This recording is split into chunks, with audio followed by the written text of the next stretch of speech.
I mean, I think some people are like obsessed with growing and, you know, learning. And I'm more just like trying to find where I'm happiest. But for me, I think it's just very tricky because even like, you know, you put out that you're putting, you put out there that you're putting out a record and you just get so much mixed feedback. It's like so 50-50. Like what? And I'm like,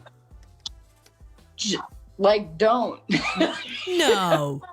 Really? I mean, or like, you know, like what is the controversy going to be this time? And I'm just kind of like, I don't know. I don't know why. I mean, I'm sure it's very interesting for like other people, but for me, I'm just kind of like, it doesn't really help the music. You know what I mean? It doesn't make me feel like, oh, now that I've done this, I could like take a reprieve and go meet a couple new folks that I really like and, you know, come up with a whole new sound.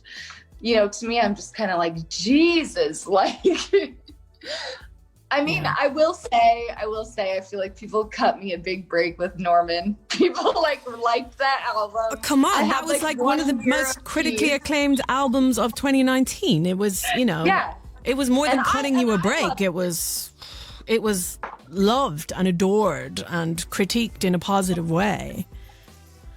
Yeah, and I think critiqued in like a really right-sided way. Right. Like, you know, just kind of like people asking about, you know, sort of the actual music, which was nice.